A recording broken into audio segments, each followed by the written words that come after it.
خوب شد که نشد با امجاد حرف بزنه، وگرنه معلوم نیست چی میشد. واسه همین بیشتر از این نمیتونم ریسک کنم. اگه توی روز عروسی دردانه بیاد اونجا بین اون همه مهمون یا آشوبی بپا کنه، اون وقت چی؟ آبرومون با خاک یکسان میشه، میفهمی؟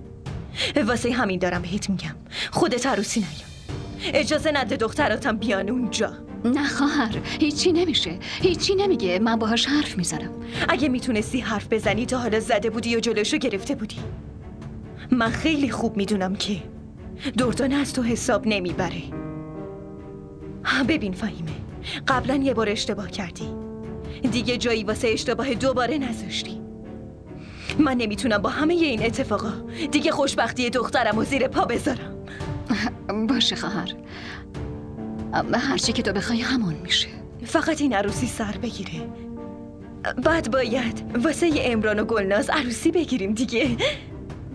پس فقط سعی کن اصلا تا اون موقع هیچ مشکلی پیش نیاد. نه نمیاد، هیچ مشکل و دردسری پیش نمیاد. من که میگم بهتره چند روزی موبایل دردانه رو ازش بگیری.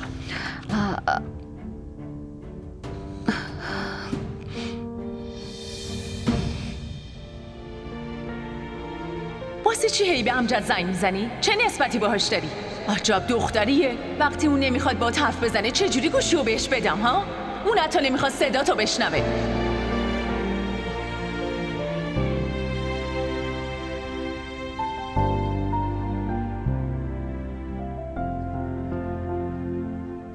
همین که از عروسی بتول خیالم راحت بشه باز میام خونت، هم غذا میخورم و هم تا شب میمونم. باشه خواهر، خوشحالم میکنی. شما چی فکر کردین؟ که برای ازدواج امجد و بتول دیگه موفق شدین آره؟ هیچ وقت. این نقشه‌ای که با خاله هاجر کشیدین من نمیذارم که موفق بشه. من اون ازدواج رو به هم میزنم. اگه فقط یه بار با امجد حرف بزنم همه نقشاتون رو همینجا به هم میریزم و بی‌آبرو میشین. گوشاتون رو خوب باز کنین، خوب ببینین من چی دارم میگم. امجد به جز من هرگز با کسی دیگه ازدواج نمیکنه. این چه حرفایی میزنه دردانه؟ برو توی اتاقت، گلناز اینو ببر تو اتاقش. تو به من دست نمیزنی یا؟ من هیچ جا نمیرم مامان. شما هم با هم هر چقدر که میخواین تلاش کنین، ولی من دیگه ساکت نمیمونم. میخواین خوشیامو ازم بگیرین و به دخترتون بدین آره؟ حسابی پشیمون میشین، اشکتون رو در میارم. فهیمه، نکنه دختر دیوونه شده؟ چی داره میگی؟ خواهر از روی بچگی داره یه چیزی میگه، شما نگران نباشین، من درستش میکنم. بریم امران. خواهر حرفمو گوش کنین. به جای حرف زدن با من بهتره با این دختر دیوونت صحبت کنی. معلوم نیست چرا عقلش پریده، خیلی داره چرت و پرت میگه. بری. دردانه، تو چرت شده دخترم، آخه چرا این حرفا رو زدی؟ وقتی مادر واسه دفاع از دخترش صداشو بالا نبره مامان، دیگه دختر باید خودش صداشو برای حقش بالا ببره. من دیگه اصلاً ساکت نمیمونم.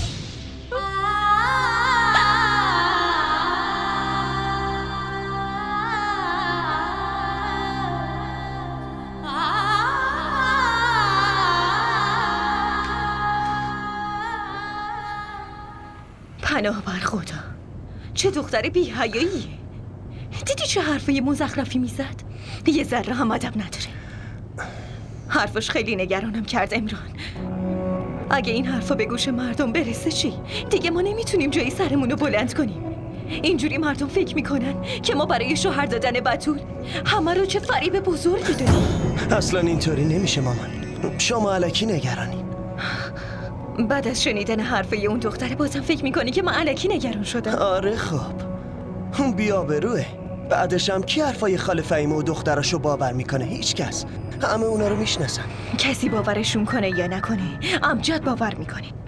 امجد قبول کرده که با بتول عروسی کنه، ولی تا الان توی هیچ کدوم از کارهای قبل عروسی این پسر خودشو نشون نداده. خیلی وقتی دارم به آبجی هاجر میگم که اونو بفرسته پیش ما چون باید براش خرید کنیم، ولی اون اصلا جوابمو نمیده. من که خیلی میترسم. نکنه خودمون تو دام خودمون بیفتیم. بطول خیلی معصومه امران، نمیتونه این اتفاق رو تحمل کنه. مامان بس کنی، تا عروسی چیزی نمونده، همه چی درست میشه. اگه این قضیه بعد عروسی لو رفت چی میشه؟ این اتفاق نمیافته. فقط شما به خودتون مسلط باشین مامان، لطفا. من کنارتون هستم.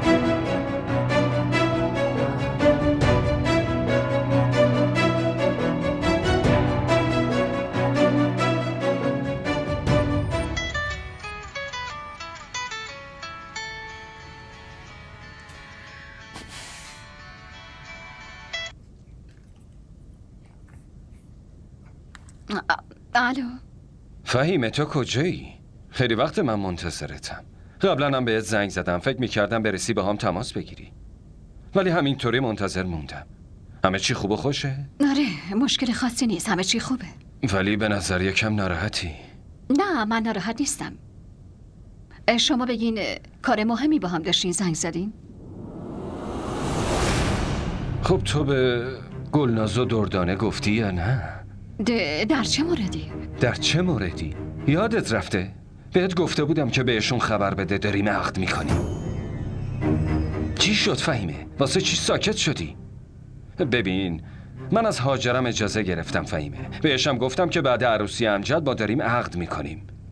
ببین فهیمه، هفته دیگه که دومادی امجده، من میخوام بعدش بلافاصله باهات عقد کنم. ببین، بدون اینکه وقت تو هدر بدی به دخترات بگو. نمیخوام بیشتر از این طولش بدم.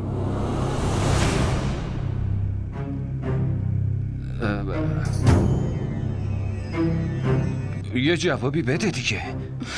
گفته بودم نمیتونم این کارو بکنم. آخه چرا شما شرایط منو درک نمیکنین؟ ببین فهیمه، من شرایط تو رو خوب درک میکنم، برای همینه که میخوام باهات عقد کنم. راستش راه حل تمام مشکلات تو همینه. یه بار که ازدواج کنی همه ی مشکلاتت حل میشه. نه نجیب، ببین دخترم همینطوریشم خیلی ناراحتن. نمیخوام با زدن این حرف بیشتر از این ناراحتشون کنم. شما شرایط منو میفهمید؟ تو باشون حرف بزن، اونا که بچه نیستن متوجه میشن. گوش کن فهیمه، راستش آخه من قبلنم بهت گفتم اینو، که اگه من الان تو رو عقد نکنم دیگه جلوی همه مردم آبروم میره. پشت تلفن حرف زدن فایده‌ای نداره. شب بعد بوتیک میام اونجا، باید رو در رو صحبت کنیم. نه شما هم یکم بهم وقت بدین، فکرامو بکنم خبر میدم. خیلی خوب، پس تا ازدواج امجد حسابی وقت داری. بشین خوب فکر کن، ولی یادت باشه من جواب منفی نمیخوام.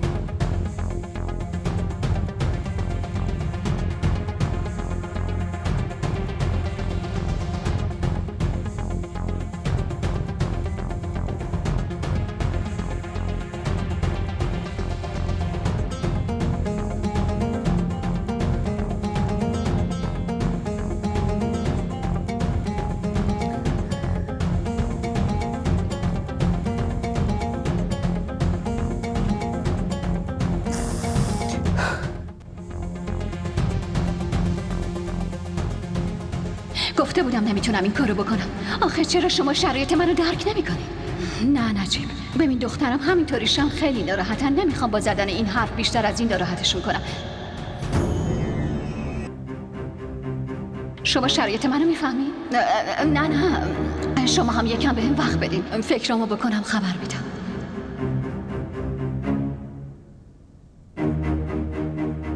اگه فهیمه با هم ازدواج نکنه جلوی همه خیلی شرمنده میشم.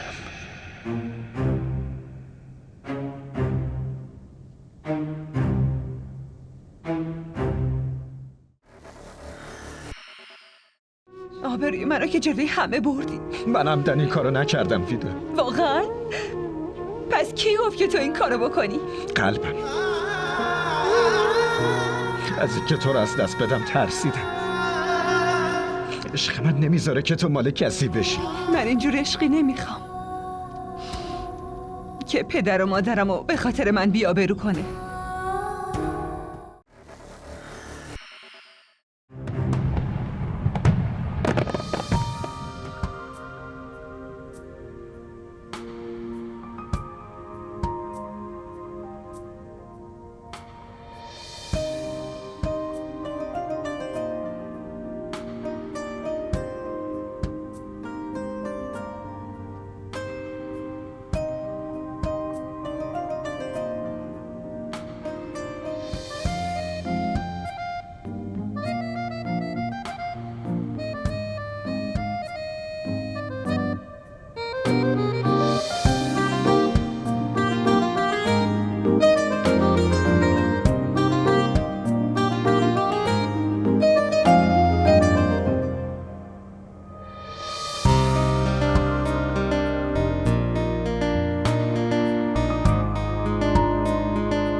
شما دوتا خیلی کوچیک بودین وقتی که پدرتون فوت کرد. قبل از اون من هیچ وقت غم یا غصه‌ای ندیده بودم. دختر یک دونه مامان بابام بودم. برای همین اونا همیشه همه خواسته ها، همه حرفای منو گوش میدادن. تو پر قو بزرگ شده بودم. وقتی اونا بودن من به هیچ چیزی نیازی نداشتم. کل دنیا هم برام کوچیک و بی‌معنی بود. بعدش یه روز یه دفعه اون دوتا رفتن.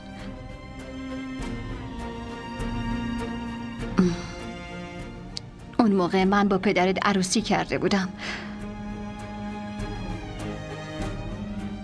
خیلی از رفتن پدر و مادرم ناراحت بودم،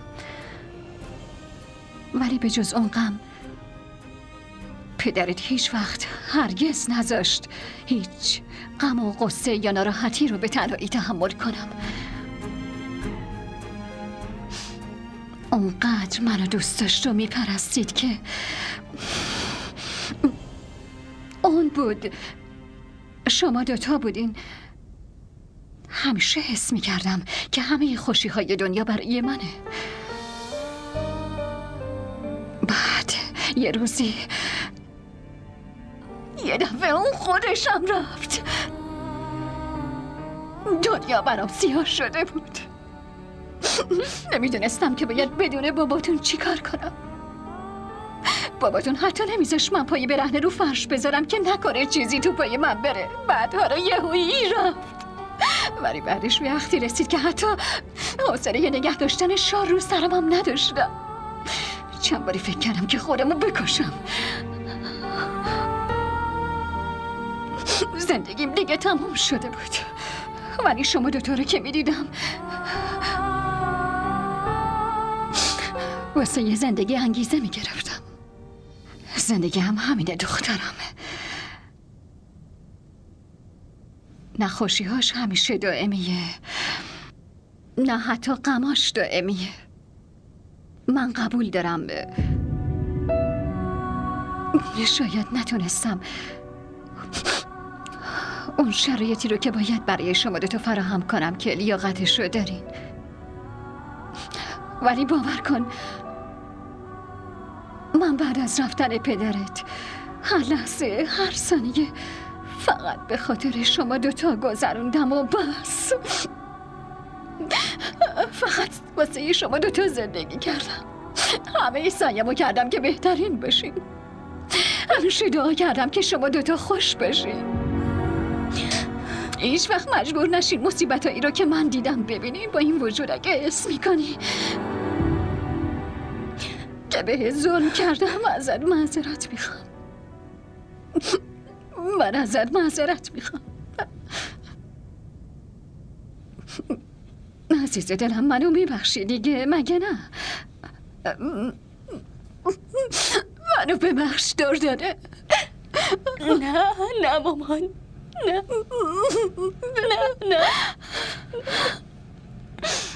منو ببخشون. هیچ اعتمادی به این زندگی لعنتی ما نیست. میبینی که بابا چطوری یه دفعه تنهامون گذاشت و رفت.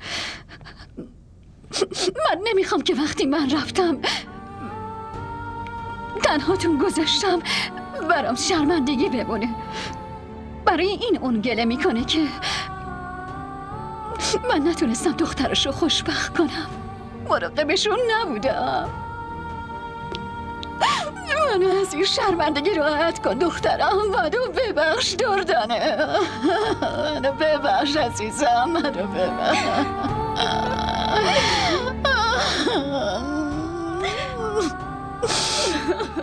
जाने कैसा दर्द है, दवा ना कोई विर्द है, मिले हैं कैसे सिले, ऐ मेरे खुदा बता मुझे, है गिर रहे ये आंसू, कैसे रुके खुदाया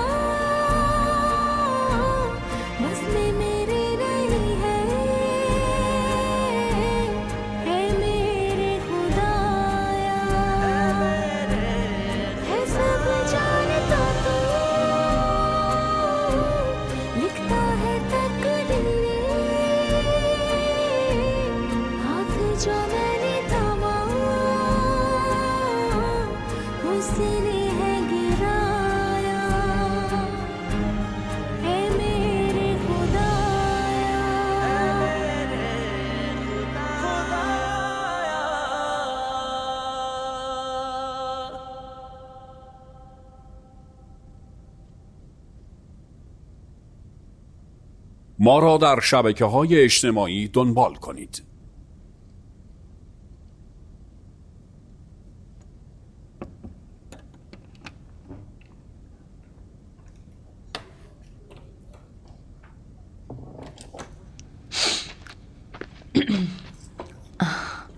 ماشاءالله ماشاءالله، خیلی خوشگل شدی بتول. خدا از چشم بد دورت کنه. خیلی آرزو داشتم که تو عروسم بشی و بیایی توی این خونه. امروز آرزوم برآورده شد. راستی اینا رو ببین. این علنگوها رو مادر شوهرم موقع عروسی بهم داد. تا وقتی که اومدم توی این خونه از اون موقع دیگه نگهشون داشتم و الان دیگه این علنگوها برای تو هستن. فقط هم علنگو نه، همه این خونه مال توه. باید همه چی رو تو بگردونی بتول. خیلی خوب، تو بشین، من برم ببینم داماد کجا رفته. امجد و سری میفرستم پیشت.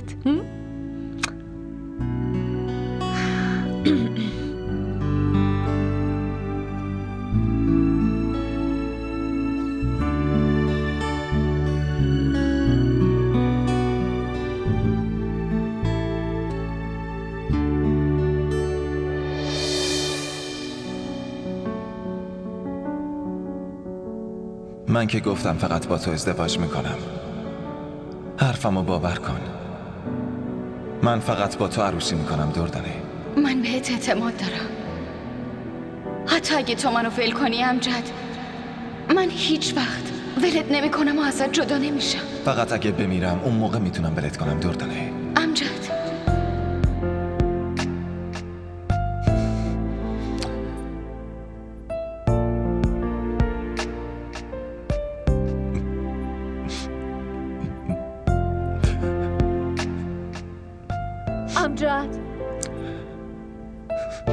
امجد پسرم، اینجایی کل خونه رو دنبالت گشتم. بیا بریم. نه شما برین، من میام. من هیچ جا نمیرم، تو رو با خودم میبرم. بدو بیا. مامان گفتم که شما برین، میخوام یکم اینجا تنها باشم. امجد پسرم چت شده؟ بتول بیچاره عروسته منتظرته. بعد میخوای اینجا تنها بمونی که چی بشه؟ مامان شما که به خواستتون رسیدین دیگه. همون چیزی که میخواستین من همون کارو کردم. دختر برادرتون شده عروستون، مبارکه. حالا تو رو خدا منو به حال خودم بذارین چند لحظه به میل خودم زندگی کنم. آروم حرف بزن. اگه کسی این حرفا رو بشنوه قیامت میشه. اصلا هم قیامت نمیشه مامان. برای کسی اصلا فرقی نمیکنه. زندگی منه که تباه شده. برای بقیه مهم نیست. 2 دقیقه حرف میزنن و یادشون میره. ولی زندگی منه که الان به باد رفته. باید همه زندگیم این بدبختی رو تحمل کنم. امجد تو چت شده؟ چرا مثل دخترها داری اشک میریزی؟ اصلا هم زندگی تباه نشده. من برات همچین عروس خوشگلی رو گرفتم. اونی هم که داری براش اشک میریزی زشترین دختر دنیاست. من هیچی نمیدونم که اون چطوری بود، این چطوریه. فقط اینو میدونم که میخواستم با یکی دیگه ازدواج کنم. یه دختر دیگه تو زندگیم بود که قسم خورده بودم تا مرگم باهاش بمونم مامان. نه همه اون رویاها، تمام آرزوهام دیگه به باد رفتن. فقط یکم بذاریم براش عزاداری کنم مامان. فقط یکم. ببین امجد، الان وقت این حرفا نیست دیگه. تو با بتول ازدواج کردی، اون الان دیگه زنته. وظیفته که مراقبش باشی، همیشه خوشحال نگهش داری. امجد پسرم، اون بیچاره خونه خودش و پدر و مادرش رو ول کرده و اومده. اگه یکی از این حرفایی تو رو بشنوه، میدونی چقدر دلش میشکنه؟ بیا، لج نکن. آفرین، بیا برو دیگه. بیا. الان باید پیش زنت باشی. اون شریک زندگیت شده. حواست باشه که امروز یه حرفی بهش نزنی که همه عمر از شنیدنش قصه بخوره. بیا بریم. بدو.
مثل اینکه عمه هاجر به زور فرستادتت. نه، اینطوری نیست.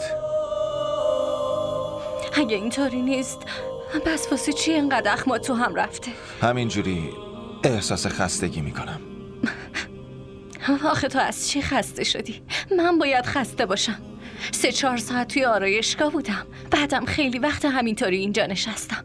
اگه میخوای ببینی تو لباس عروس چجوری شدم ببین، وگرنه لباسمو عوض کنم. به خدا خیلی کلافه شدم این تو. عوضش کن، من دیدمت. امجد یه بار دیگه بهش فکر کن. من قرار نیست دوباره عروس بشم. نکنه کل زندگیم بهم بگی که وقتی عروس شدی ندیدمت.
خیلی بهت اعتماد داشتم امجد. با خیال راحت میگفتم که امجد جز من نمیتونه با کس دیگه ای ازدواج کنه. ولی تو یه ذره هم صبر نکردی. باشه، خیلی مبارکت باشه. ممکنه الان پیش عروست نشسته باشی و از این پیام منم خیلی عصبانی شده باشی. عین زغال روی آتیش. برای همین میخوام تون جواب اون سوالی که اون روز همش داشتی از مامانم میپرسیدی و بگم. تو میخواستی بدونی که چرا مامانم تو رو قبول نکرد. خب من بهت میگم. دلیل جواب منفی مامانم خاله هاجر و خاله راینا بودن. به اصرار اونا مامانم جواب رد داد. حتما میگی مامانت که اومده بود خواستگاری.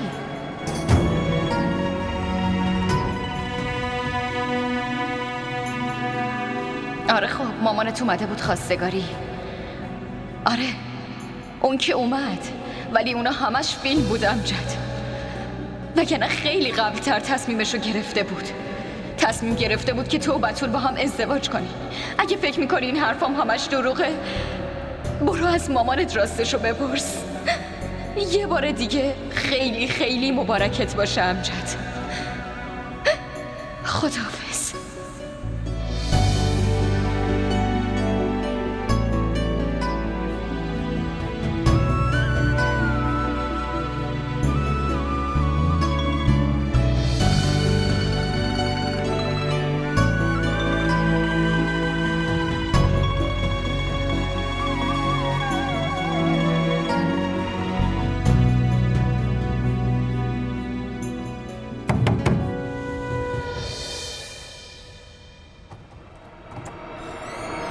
چی شده امجد؟ اینجا چی کار میکنی؟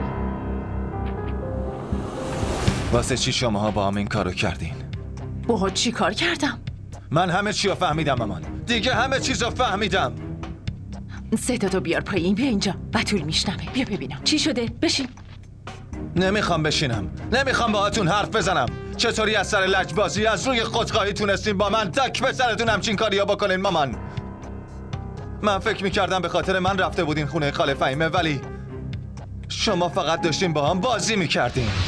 چه نیازی بود همچین فیلم مسخره‌ای رو بازی کنین؟ یه بار واسه دل من قسم خوردین. دیدین که با یکی دیگه عروسی کردم، ولی مثل یه مادر برام مادری نکردین مامان. فقط مثل یه دشمن شکستم دادین.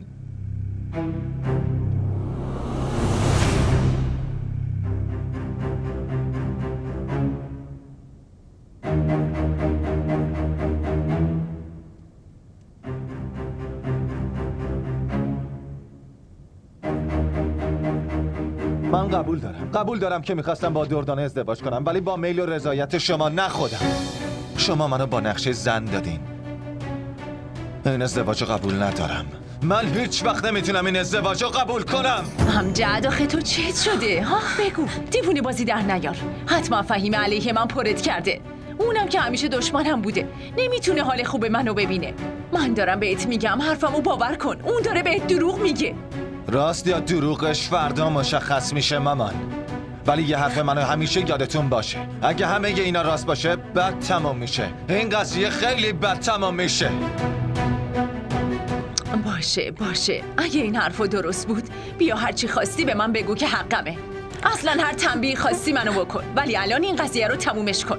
خیلی خوب، تا وقتی راست و دروغ این موضوع واسم معلوم نشه من هرگز توی اون اتاق نمیرم.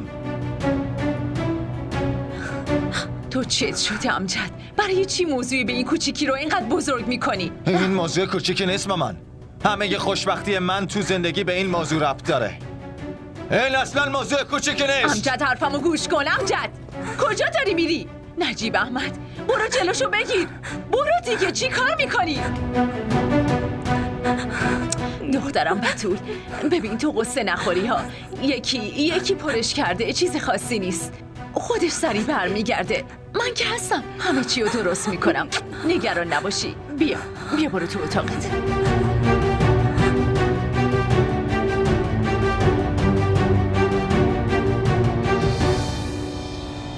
امجد داری کجا میری؟ نمیدونم. نمیدونی؟ بابا تو ازدواج کردی، عروس اومده تو خونت، بعد داری میگی نمیدونم. بیا بریم. نمیخوام بیام، اونجا نفسم بند میاد. باشه آروم باش. هر جایی که میخوای بری برو، باشه؟ ولی بگو آخه چی شده؟ امجد بیا یه جا بشینیم حرف بزنیم، باشه؟ بیا بریم. آفرین پسر خوب. بیا بریم اونجا، صندلی هست.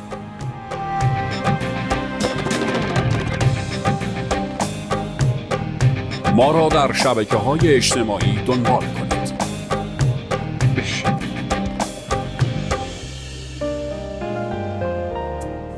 گوش کن امجد، اگه این راست باشه من قبول میکنم که بهت ظلم شده، ولی الان ازدواج کردی، نمیشه کاریش کرد. اگه راست و دروغ ماجرا معلوم بشه، خب نهایتش چی میشه؟ تو بتول طلاق میدی دیگه. آره طلاقش میدم، ولی همه عمرمو با این فریب بزرگ زندگی نمیکنم بابا. امجد مثل بچه‌ها حرف نزن دیگه. ازدواج که بچه بازی نیست. خب یه روز عروسی کنی فرداش طلاق بدی. گوش کن چی میگم. هر چی که شده فکر کن قسمتت بوده، قبولش کن. قسمت؟ توطئه مامان و زندایی رو چطوری باید قسمت بدونم و قبولشم بکنم بابا؟ من تصمیممو بهتون گفتم.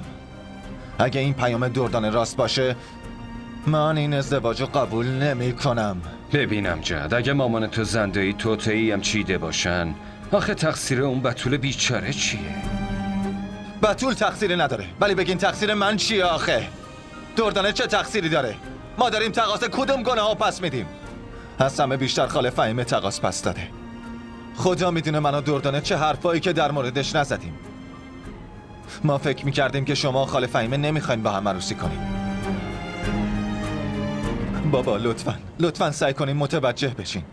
من عاشق دردانم، نمیتونم بدون اون زندگی کنم. ببین پسرم، چیزی که امروز فهمیدی رو ممکن بود دیروز یا پریروزم بفهمی، ولی نه، همین امروز فهمیدی. برای اینکه خدام همینو میخواد. هرچی هم که خدا برامون بخوادم به صلاحمونه. یکم فکر کن. هاجر حتی نمیخواد اسم فهیمه و دختراشو جایی بشنوه. آخه چطوری دردانه رو باید قبول کنه؟ اگه با دردانه ازدواج میکردی و میآوردیش خونه، اون زندگی رو برات جهنم میکرد. الانم زندگیم جهنم شده بابا. ولی شما متوجه نمیشین. اگه متوجه میشدین الان پشتم بودین. من چقدر از خود شما خواهش کردم، چقدر منتتون رو کشیدم بابا، ولی شما تو گوشم سیلی زدین و بیرونم کردین. الکی دارم با شما بحث میکنم.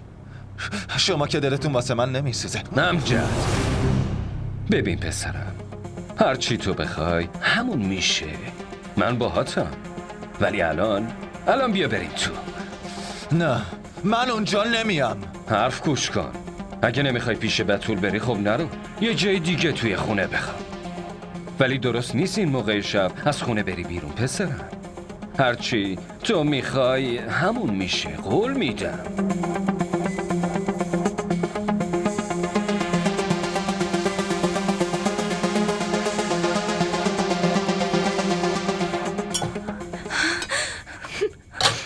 بیا آب بخور. بیا آفرین. آب بخور، گریه نکن دیگه. بیا یکم بخور.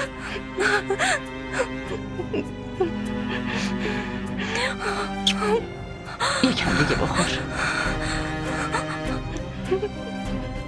بدش به من عزیزم، بده. ببین بتول دخترم، این اتفاقای کوچیک تو همه خانواده ها میافته. تو ناراحت نباش، من هستم، همه چی رو درست میکنم. فکرشم نمی کردم فهیمه همچین کاری بکنه. اگه یه ذره هم حدسشو می زدم حتما یه جوری بالاخره جمعش می کردم. باشه، اون زهرشو ریخت، ولی حالا خوب ببین من باش چی کار می کنم. ولی تو نباید کنار بکشی. ببین امجد الان شوهرته، هیچ جایی نمیره، برمیگرده پیش خودت. نباید قصه بخوری ها. گوش کن، این قضیه رو به هیچ کس نگو، باشه؟ باشه؟ خیلی خسته شدی دیگه، ناراحت نباش، یکم استراحت کن، باشه؟ خودم درستش میکنم.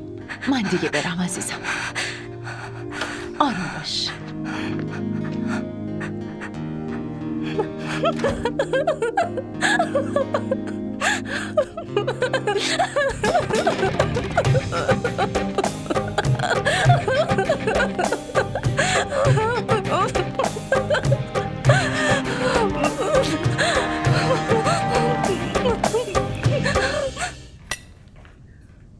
گلناز، دردانه، گلناز، دردانه، بیاین دختر غذا داره سرد میشه.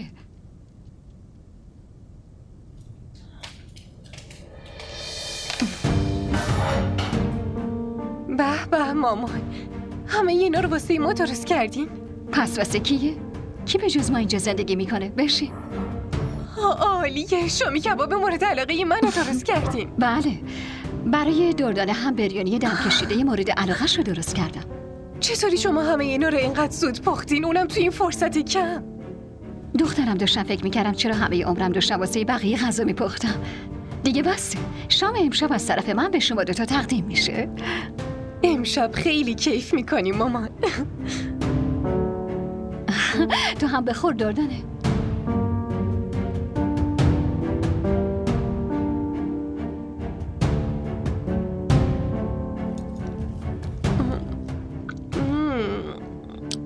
خیلی خوشمزه است مامان.